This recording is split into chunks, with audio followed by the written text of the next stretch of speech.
오직 예수 외에는 보이지 않았다. 네, 오늘 말씀에서 제목을 잡았습니다. 2004년에 젊은 두 심리학자, 당시에 35, 38 정도로 생각이 되는데, 다니엘이라는 또 크리스토퍼라는 심리학자가 아주 재미난 실험을 합니다. 꽤 오래된 실험인데 아마 아시는 분들도 있을 거예요. 흰 옷과 검은 옷을 입은 6명의 사람들이 화면 안에서 농구공을 막 주고받는 1분짜리 영상을 찍었습니다. 그리고는 그 1분짜리 영상을 실험자들에게 보여주면서 흰 옷 입은 사람들이 패스를 몇 번 하는지 세보세요라고 하는 지침을 줬습니다. 그러니까 딱 1분이니까요. 집중하라 이거죠. 집중해서 막 움직이는 사람들이 막 농구공을 막 이렇게 하는데 도대체 하얀 옷 입은 사람들의 패스가 몇 번이냐, 요거를 이제 살피라는 거죠. 그래서 딱 1분 딱 해가지고 딱 끝났습니다. 자, 그런데 이게 쉽지 않아요. 막 움직이면서 막 이렇게 던지니까. 실은 이 숫자가 맞는지 틀리는지를 잡는 게 실험의 목적은 아니겠죠. 자, 뭐였냐? 주변의 변화를 알아볼 수 있느냐 이겁니다. 그러니까 내가 집중하고 있는데, 내가 보려고 하는 게 있는데, 그것을 보다가 주변의 것을 어느 정도 사람은 인지하는가에 대한 실험인데요. 세 가지 변화가 있었습니다. 하나는 정중앙에 고릴라가 나타나서 고릴라가 가슴을 칩니다. 이렇게 3초. 그리고는 검은색 3명, 하얀색 3명인데 검은색 1명이 중간에 퇴장해요. 그리고 세 번째는 뭐냐? 뒤에 커튼색이 달라집니다. 1분 동안에 벌어지는 3번의 변화예요. 아니, 가운데 한복판에 나와가지고 고릴라가 이걸 친다니까요. 쿵쿵쿵 이걸 쳐. 자, 그런데 고릴라가 있었다는 걸 맞춘 사람, 여러분 몇 프로겠습니까? 여러분, 이게 일반적인 상황에서는 100% 나옵니다. 이거는 놀랍게도 맞춘 사람이 40%. 야, 너무 깜짝 놀랐죠? 그리고요, 이 세 가지 변화를 다 알아맞힌 사람은 16%. 그러면서 이 사람들이 결론 내립니다. 사람들은 자기가 보고 싶은 것만 본다. 이 실험에 대한 책이 우리나라에도 번역돼서 나왔어요. 보이지 않는 고릴라라고 하는 제목으로. 얼마나 사람의 인지 능력에 한계가 있느냐, 얼마나 사람은 자기가 보는 것에 속으며 사는가, 이거죠. 실제로요, 사람들은 자기가 보고 싶은 것만 봅니다. 보이는 대로 보는 게 아니죠.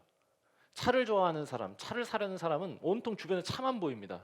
옷을 사려는 사람은 옷만 보여요. 오늘 우리 지호 형제가 왔는데, 지호 형제는 다리가 지금 아파요. 온 주변에 다리가 아픈 사람만 보일 겁니다. 길거리 나 외에도 많구나, 이런 게 보이는 거죠. 아무리 사람이 많아도요, 자기가 좋아하는 사람은 보입니다. 이게 우리는 무언가 보려는 걸 보는 겁니다. 그러니까 내가 보고 싶은 걸 보지 보이는 걸 보는 게 아니에요. 다른 게 안 보이는 거죠. 심지어 무언가를 너무 보고 싶어 하면 또 그게 보이기도 합니다. 꿈에서 보이기도 하고요. 여러분도 그렇죠. 환상을 보기도 합니다. 너무 보고 싶으면. 저가 그래요. 제가 환상을 본 적이 있습니다. 언제 봤냐? 저희 외중조 할머니를 제가 중3 때 봤습니다. 초등학교 5학년 때 돌아가신 분인데 중3 때 제가 그분을 봤어요. 왜냐하면 제가 그 할머니를 너무 보고 싶었거든요. 그 외중조 할머니가 저를 너무 아끼셨어요. 친증조 할머니는 저희 형을 아끼셨기 때문에 제가 너무 안 됐어가지고 외중조 할머니는 저를 아꼈습니다. 그래가지고는 항상 이제 그 친증조 할머니가 형편만 드니까 오히려 우리 외증조 할머니가 역정을 내시면서 영석이는 이래서 잘났다 저래서 잘났다 하면서 영석이도 괜찮다는 걸 계속 어필해 주셨던 유일한 분이셨어요. 그러니까 여러분, 얼마나 제가 우리 외증조 할머니가 좋았겠어요. 할머니에게가 너무 좋았어요. 그리고 연세가 되게 많으셨고 또 몸도 그렇게 건강도 안 좋으셨어요. 그래가지고는 할머니 방에서는 맨날 악취가 났던 이 기억이 있습니다. 그런데도 신기하게 어린 제가 그 악취가 나는 할머니 방에 맨날 들어가서 할머니 팔베개를 하고 수십 번도 더 들은 똑같은 옛날 얘기를 듣는 걸 그렇게 좋아했습니다. 영식아, 저를 꼭 영식이라고 했어요. 근데 제가 5학년이던 어느 날 아침, 봄날인데 요맘때입니다. 어머니의 울음소리에 잠을 깼고 할머니가 돌아가신 겁니다. 야, 억장이 무너지더라고요. 제가 하도 우니까 원래는 그거 장손이 이 저 영정 드는데 저보고 영정 들라고 그랬어요. 하여간 3일 동안 내내 울었어. 전 조금 눈물이 많거든요. 계속 우는 거야. 영정 들고 가는데 계속 우니까 주변에 계신 분들도 계속 울어. 저 어린 게 계속 운다고. 그리고 한참 지났습니다. 세상 잃어버린 기분이었습니다. 편을 잃은 것 같은. 그러다가 형이 고등학교 되던 봄날, 고등학생이 되던. 그러니까 형이 고등학생이 되면 전 중3인 거예요. 근데 이제 형이 고등학생이 되니까 다들 형한테 그러지 않아도 관심 가는데 아무도 나한테 관심을 안 갖네. 이제 이런 어려서 그런 겁니다. 그게 어려서 그런 마음이 들었는데 그래서 할머니가 그렇게 보고 싶었어요. 학교 하교하고 집에 터덜터덜 이렇게 오는데 여러분 진짜로 보여요. 할머니하고 눈이 마주쳤다니까 내가 너무 보고 싶어서. 근데 할머니 눈이 딱 마주쳤는데 그때는 이게 환상이다 이런 생각도 아니고 진짜 그냥 할머니가 계신 것 같아가지고 할머니 웃으면서 막 달려가는데 할머니가 아파트 입구로 쑥 들어가셔서 안 보여. 근데 제가 할머니 하고 소리 지르고 막 달려가는데 눈물이 나더라고. 아니란 건 알지 이제. 아닌데 이러면서 막 울면서 층계를 막 올라가서 층계에 앉아가지고 또 울었던. 제가 갑자기 옛날 생각이 지금 사로잡혔어요. 뭐 이게 오늘의 주제는 아닙니다. 근데 제가 지금 너무 여기 심취해가지고 네네. 지금 이 이야기는 우리는 보고 싶은 것만 보려 하고 또 너무 보고 싶으면 환상도 본다. 이 얘기를 하고 싶은 거예요. 보아야 할 것보다 보고 싶은 게 보이는 게 우리 문제라 이거죠. 그러면 우리는 항상 뭘 놓치냐? 보아야 할 것 놓쳐요. 항상 내가 보려는 것만, 보고 싶은 것만 계속 보면서 사는 겁니다. 더군다나 요즘은 유튜브 보세요. 맨 보고 싶은 것만 보여주니 진짜 보아야 할 것 놓칠 수도 있는 세상에 우리가 살고 있는 거다 그거지. 저는 오늘 주시는 이 말씀이 이와 같은 우리에게, 우리와 같던 그 제자들에게 주시는 말씀이었다. 저는 이렇게 오늘 읽었습니다.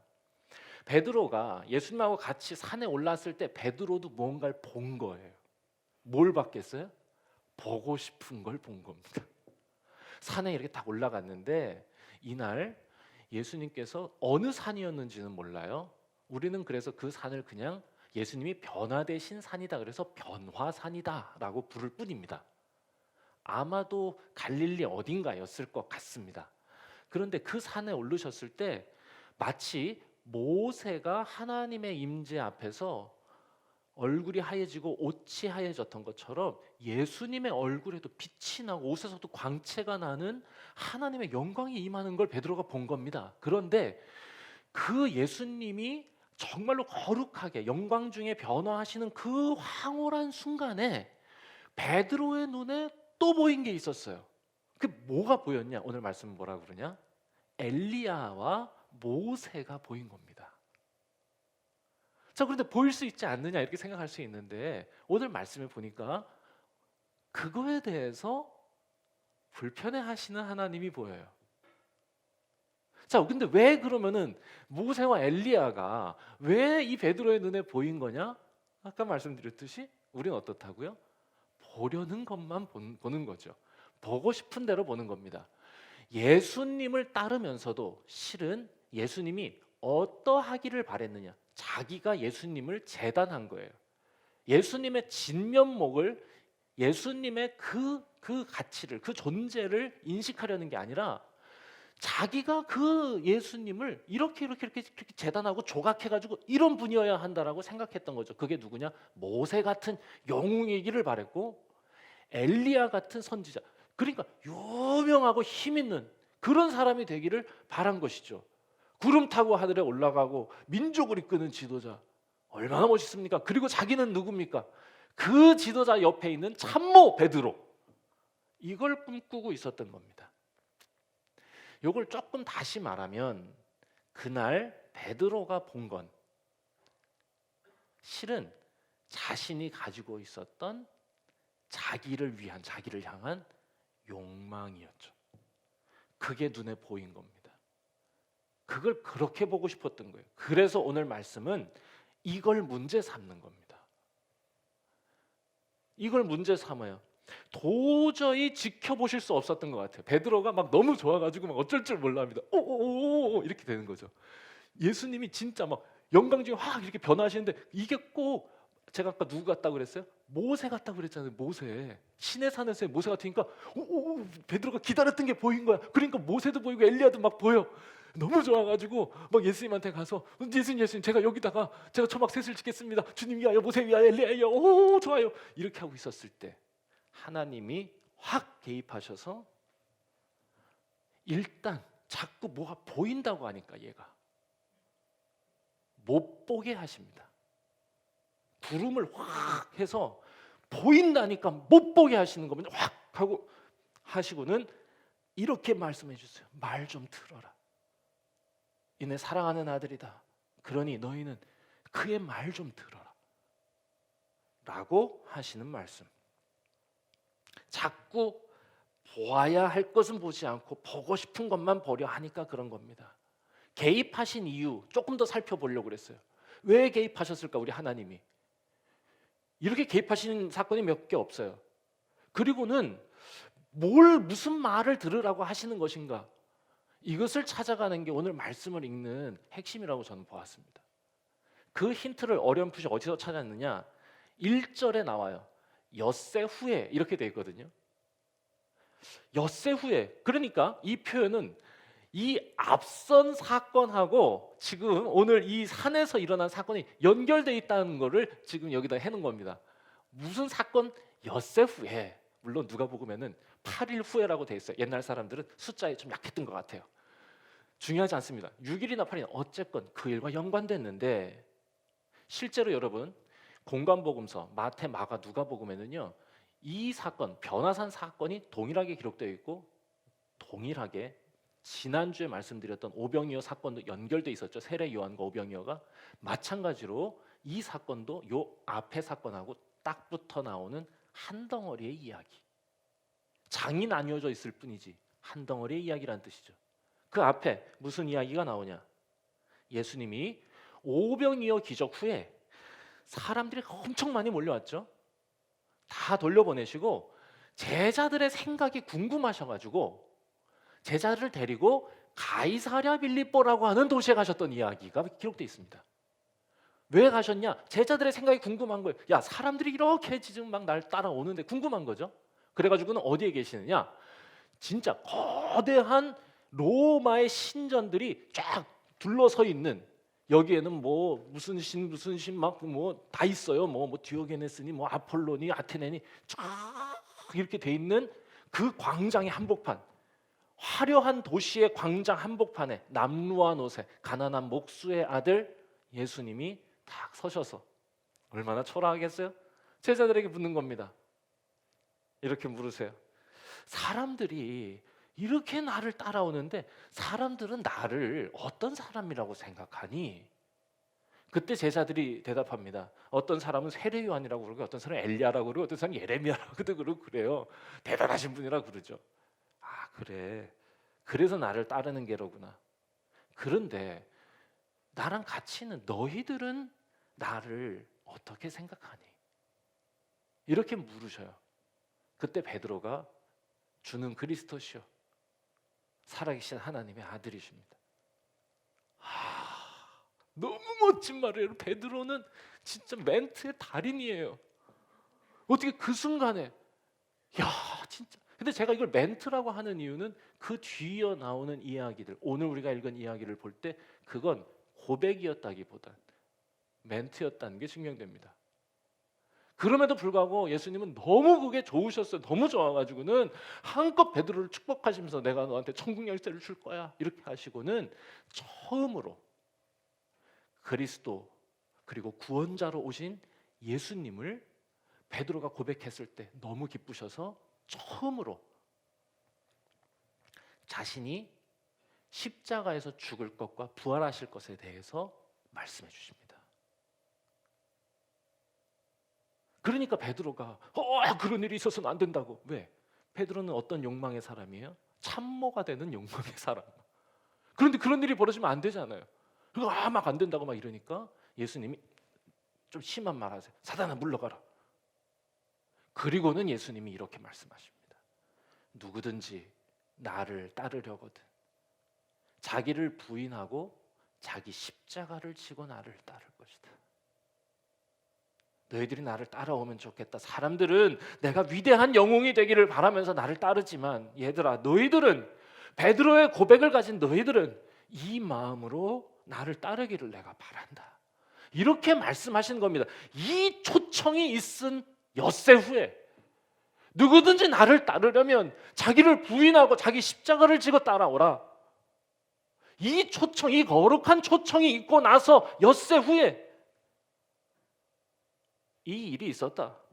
이렇게까지 말씀하셨는데, 이렇게까지 행복해 하시면서 본인이 뭐 어떻게 하실 것이고 어느 길을 가실 것이고 그리고 그 길에 너희가 따라오기를 바란다고 초청까지 하셨는데 엿새 동안 그들은 하나도 변하지 않았다는 말입니다. 엿새 동안 예수님의 말을 하나도 듣지 않은 거예요. 초청에는 관심 없고 여전히 자신들의 욕심만 바라보고 있었다라고 고발하는 이야기. 자기를 버리라고 그렇게 말씀하셨는데 하나도 버리지 못했다는 이야기. 사람들이 예수님을 엘리야라고 생각하는 게 아니라 베드로가 그렇게 고백했던 베드로가 예수님을 엘리야라고 생각하고 있었다는 게 들통났던 순간. 그래서 하나님이 개입하시는 겁니다. 보아야 할 것을 보아야지, 보여주려는 것을 보아야지, 보고 싶은 것만 보면 안 된다 이겁니다.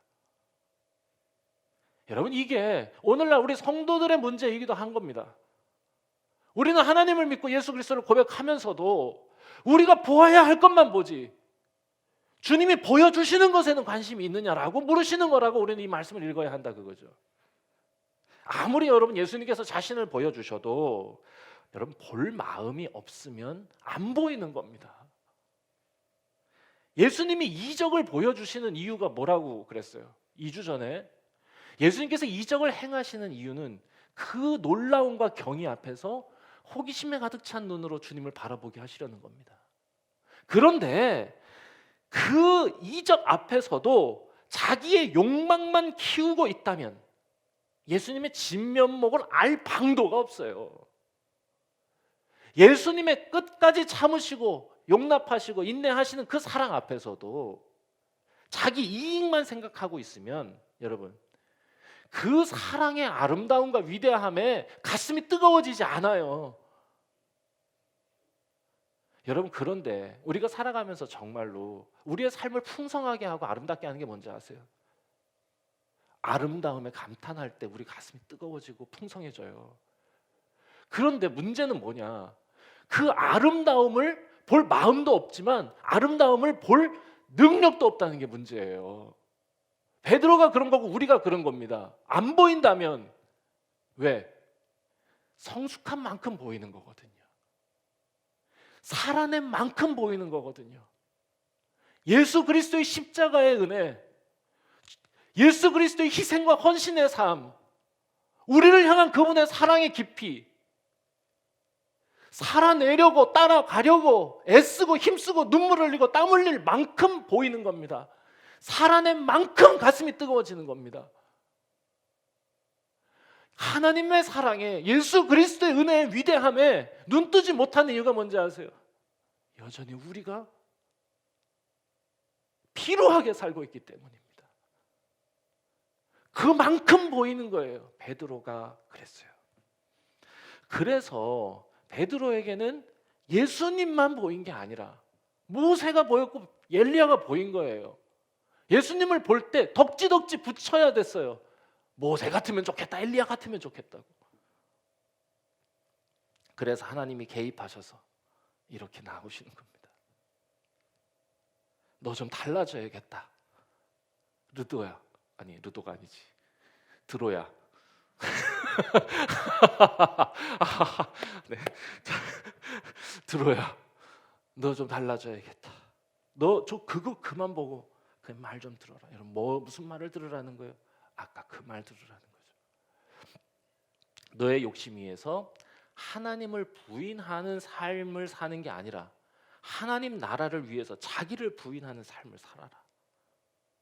그리고 그 길 가는 동안 나를 따르라는 좀 그 주님의 초청을 좀 들어봐라 라고 하는 거예요. 따르라는 거죠, 주님을. 한마디로 하면 너희는 세상과 달라야 한다는 겁니다. 예수님을 세상의 영웅이 되기를 바라면서 바라보는 세상 사람들과는 너희는 달라야 된다. 너희는 그들과는 달라야 한다. 보고 싶은 것만 보려 하지 말고 그분이 너희에게 보여주려고 하는 것을 보라는 겁니다.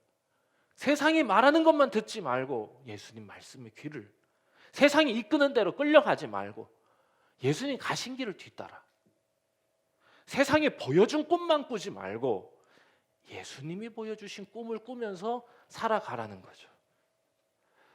너 예수님 따른다고 지금 말은 했는데 너 솔직히 거기에 관심 있냐? 주님이 그렇게 가르쳐 주시고 보여주시려 했던 하나님 나라에 너 꿈이 있느냐 이겁니다. 너 하나님 나라 안 보이지?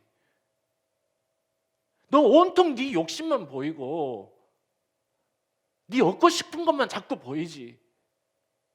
그래서 구름으로 확 임하시고 말씀하시는 거예요. 내 사랑하는 아들이다. 내 사랑, 내 아들이다. 내 아들. 그러니까 말 좀 들어라 좀 라고 하는 겁니다. 그분이 말씀하시고 보여주시는 하나님 나라의 꿈을 좀 꾸라는 거예요. 여러분, 돈에 관심 있는 사람에겐 돈만 보이고 명예에 관심 있는 사람은 명예만 보이는 거 아닙니까? 하나님 나라에 관심이 없으면 다른 것들이 보이기 시작하는 겁니다. 시몬, 바리새인 시몬입니다. 베드로 시몬 말고요. 바리새인 시몬의 집에 예수님이 가셨을 때 그 집에, 바리새인 집에 누가 갔냐? 천한 여자 마리아가 향유를 들고 가서 깨뜨리고 발을 닦아드리고 눈물을 흘렸어요. 자, 그 사건에서 여러분, 예수님에게는 뭐가 보이셨겠습니까? 그 여인이 준비하는 하나님 나라의 삶이 보였어요. 그 귀한 것이라도 깨서 예수님의 장래와 예수님의 부활을 예배하는 그 하나님의 나라가 보입니다. 그런데 그 자리에 있었던 다른 사람들에게 뭐가 보이는지 아세요? 보세요. 시몬은 뭘 봤습니까?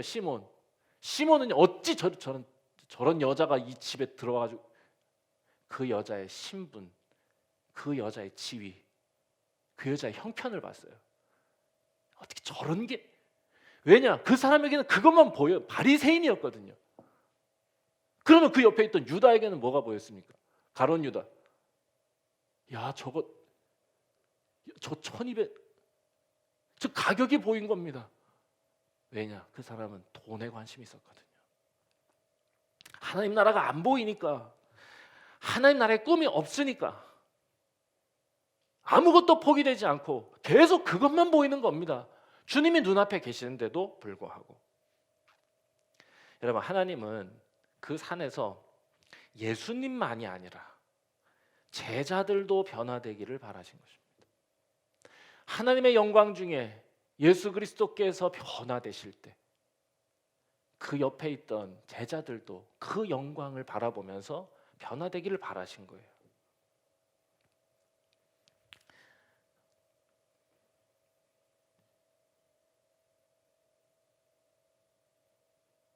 그래서 하나님이 베드로가 고개 숙이고 말씀을 딱 듣고 나서 눈을 들었을 때 예수만 보이게 하신 겁니다. 예수만 보이게 하신 겁니다. 예수만 바라보면서 예수님의 꿈으로, 하나님 나라의 꿈으로 살아가기를 하나님이 바라신 거예요. 그래서 구름으로 임하셨다가 딱 가셨을 때 예수만 보이게 하더라. 하나님 나라가 안 보이면, 여러분, 우리가 예수님 생각할 때, 신앙을 생각할 때 자꾸 이것저것 갖다 붙이려 합니다. 하나님 나라가 안 보이면 자꾸 다른 것들이 보이기 때문에 그런 겁니다. 그런데 여러분, 하나님의 나라가 보이면 오히려 우리 신앙생활에서 예수님께 덕지덕지 붙어있는 것들을 아마 떼어내기 시작할 겁니다. 그래서 하나님이 하신 거예요. 보지 못하게 하시고 보여주신 겁니다. 오직 예수만 보이게 하시더라. 너 세상, 너 하나님 나라 안 보이지? 내가 보여줄게. 이러면서 하나님이 개입하시고 그들의 눈을 띄워주신 것이라 저는 생각합니다. 저는 오늘 이 말씀에서 우리 각자가 다 깨닫는 바, 들려주시는 음성이 있으리라 생각합니다. 여러분, 우리가 이 사순절을 지내는 거 예수님의 길을 배우고 또 그 길을 생각하고 그 길을 따르는 시간입니다. 그래서 우리의 관심이 우리의 생활이 달라져야 하는, 그리고 변화시켜 주시는 하나님의 손길을 경험하는 시간이라 생각합니다. 부디 이 사순절 기간 동안 그동안 우리가 보고 싶은 것만 보아왔다면 말씀을 통해, 우리가 사순절의 삶을 통해, 기도를 통해 예수님이 우리에게 정말로 보여주시려는 것에, 주님이 우리에게 들려주시려는 것에 우리가 귀 기울이고 그것을 발견하고 그 꿈을 꾸며 살아가는 거룩한 계절이 되었으면 좋겠습니다. 우리 함께 기도하겠습니다.